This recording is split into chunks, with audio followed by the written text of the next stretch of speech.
Yo, what's going on guys? Zack here, bringing you guys another video, and today we're doing our final video about Bleach's foreshadowing for now, as this video will go over some of the extra stuff that I still haven't covered after the first two videos. There's still probably going to be stuff that I haven't covered after this video, but we're going to do something different with Bleach after this one, because I don't want to milk the idea too dry. I'm just going to go over some more foreshadowing moments in this video, about 5 to 6, just like the others, so it should be a lot of fun. With that being said, we've got a lot to cover, so let's get into the first thing that was foreshadowed. So the first thing that we're going to talk about today is the fact that Ichigo being a Quincy was hinted at multiple times before it was revealed in the 1,000-Year Blood War. So in the 1,000-Year Blood War, it's confirmed that Ichigo's mom was a Quincy, making Ichigo a Quincy because it's a genetic thing. Believe it or not, this was actually foreshadowed a few times, and Masaki's whole flashback was actually foreshadowed a couple of times, but we'll talk about that after we finish this small part about Ichigo. So, the first thing that foreshadowed Ichigo's Quincy heritage was actually present in the first episode of the anime. This was commented to me multiple times on both the videos that I've already made, and it's the fact that Ichigo's bed sheets actually feature the Quincy cross. It's clear as day, and we know that this is the Quincy cross because Ishida puts it on multiple things throughout the series. He puts it on Koen's back when he fixes him, and he puts it on the shirt that he made for Chad at the end of the Soul Society arc. So Kubo knew exactly what kind of reveals he was going to hit us with all the way back in 2004. Ichigo's mom wasn't revealed to be a Quincy until 2013. So that's the first thing that foreshadowed Ichigo's Quincyhood, but it's not the only time that this has happened. This is because it was actually hinted at during Ichigo's fight with Aizen as well.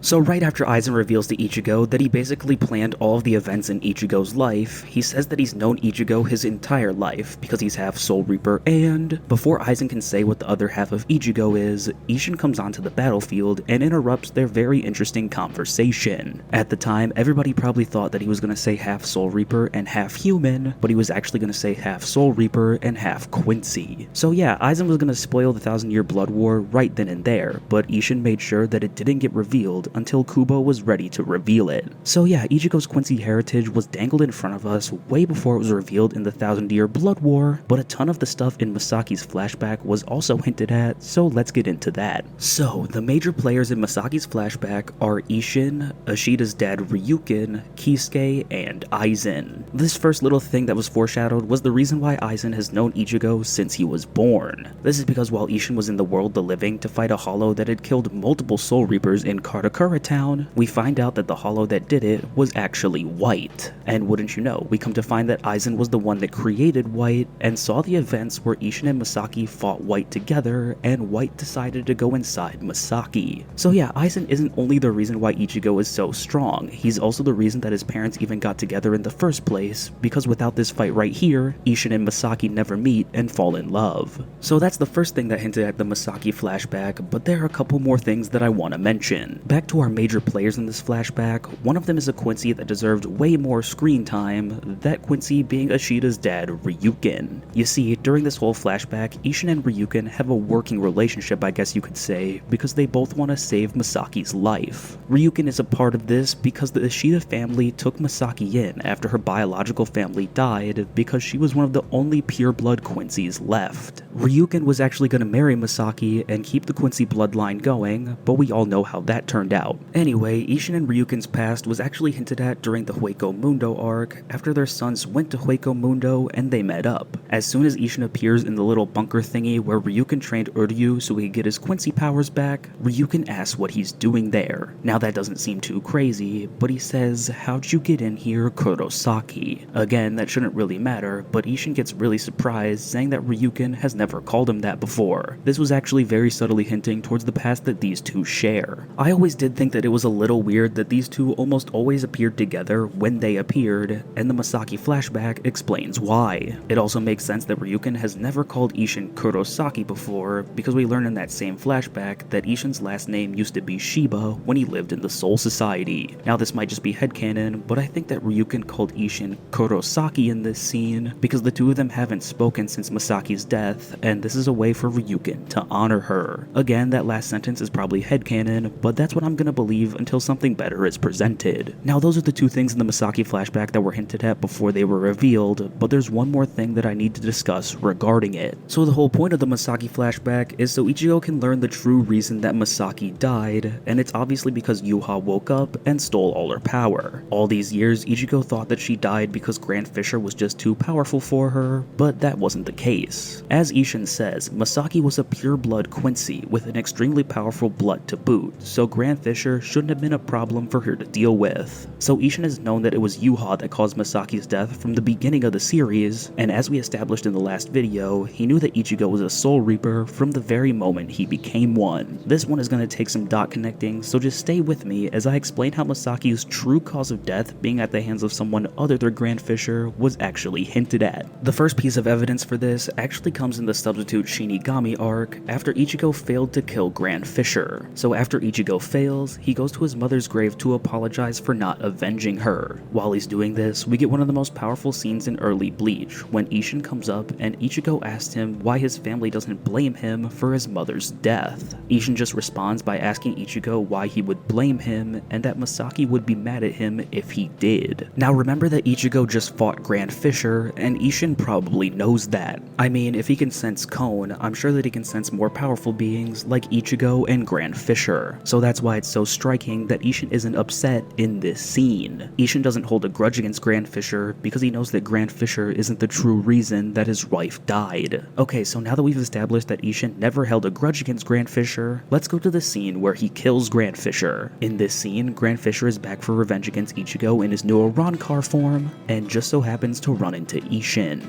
All you really have to do is notice how calm Ishin is as he slays Grand Fisher to realize that he knows that Grand Fisher couldn't have been the one that killed his wife. Ishin never held a grudge against Grand Fisher, but he thought that he might as well kill him since he's right in front of him and trying to go after his son. Oh, and another thing with Grand Fisher, he actually foreshadows Arankar all the way back in chapter 25 when his mask gets broken and he swears revenge on Ichigo. Okay, so that was all the stuff that was hinted at when it comes to Ichigo's Quincy heritage and the Masaki flashback. Next up is something that has to do with our more traditional Soul Reapers, and it's the fact that if you were paying attention to very subtle things like Shikai and Bankai names, you could have been able to tell that Gin was going to betray Aizen way before he actually did it. This is actually one of the coolest things that Kubo actually hinted at, and it's one of the craziest moments in the entire story, so let's get into it. So for our first piece of evidence, we just have to look at Gin's character design. This man's face very clearly resembles that of a snake's, and snakes are very closely associated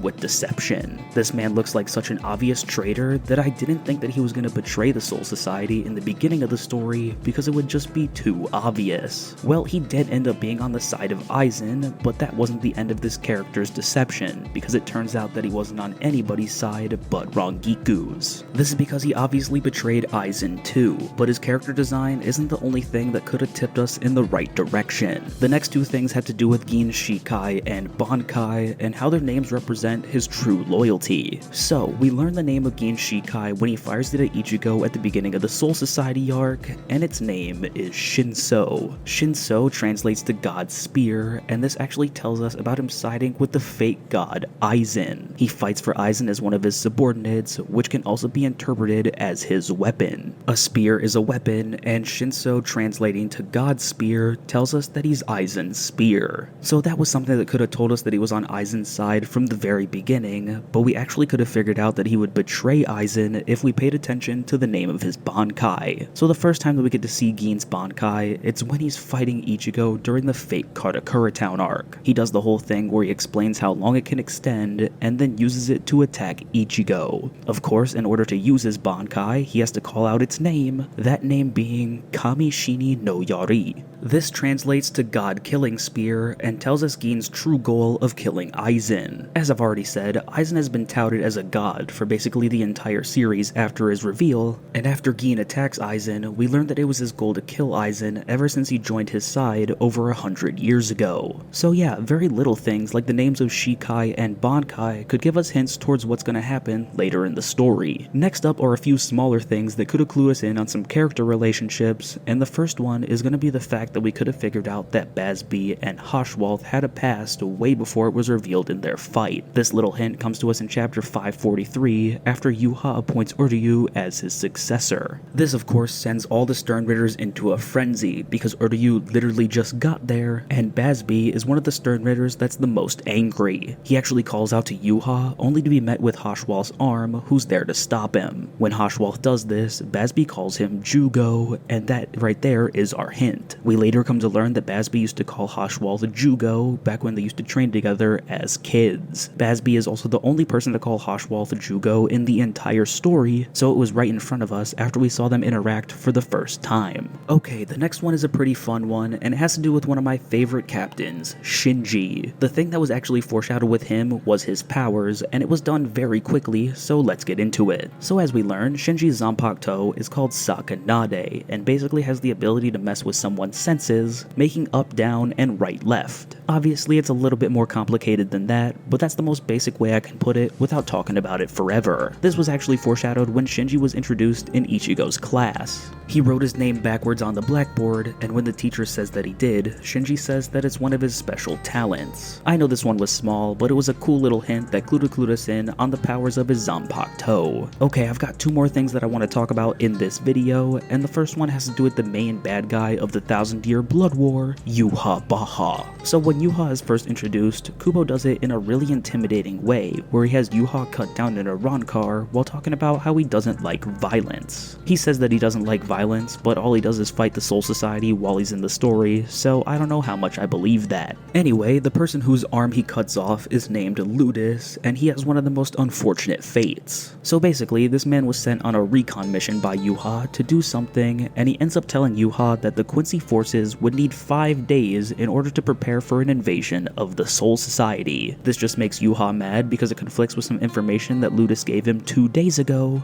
and he asks if Ludus is a prophet. When Ludus says no, Yuha asks him why he keeps speaking of the distant future. The only thing that he wants to hear about is the present. Well, we later come to find out that Yuha's whole ability, the Almighty, is the ability to see and change the future. So it makes sense that Yuha didn't want to hear about the distant future because he knew that he would gain the ability to very soon. Okay, and our last little foreshadow moment for this video has to do with everybody's favorite old Captain General, Yamamoto. So during the 1000-year Blood War, after Yamamoto was killed by Yuha, we actually learned that the Gote 13 used to be a group of cold-hearted killers as opposed to the force that protects the Soul Society today. Would you believe that this was actually foreshadowed during one of Yamamoto's fights in the fake Karakura Town arc? So as we know, Yamamoto was watching the battle in fake Karakura Town until he was forced to intervene because of the creature that Harabel's subordinates created. This thing was created by the three of them sacrificing an arm and basically spawning it in, and this thing tore through a ton of Soul Reapers that were in fake Karakura Town. It punched the shit out of Momo and took a huge chunk out of Renkiku's side. Now Momo might have taken nothing but L's throughout the series, but she's still an assistant captain level Soul Reaper, so that just goes to show how powerful Aeon is. Anyway, his power to defeat assistant captain level Soul Reapers is nothing compared to our boy Yamamoto, and he easily smacks Aeon away. To everybody's surprise though, Aeon comes back for a second round, and this is when Yamamoto says this: "A creature whose only thought is to kill. How sad." He then smashes Aeon again, slicing him in half, and then ends the fight by hitting him with a shit ton of fire. Well, Yamamoto says that it's sad that Aeon can only think of killing, but during the 1000-year Blood War, we learn that killing is the only thing that Yamamoto used to do. Just like almost everything in this foreshadowing series, it was a very subtle hint, but tinted towards the true nature of the characters involved. And with that, it's time to end the video and this series on Bleach's foreshadowing for now.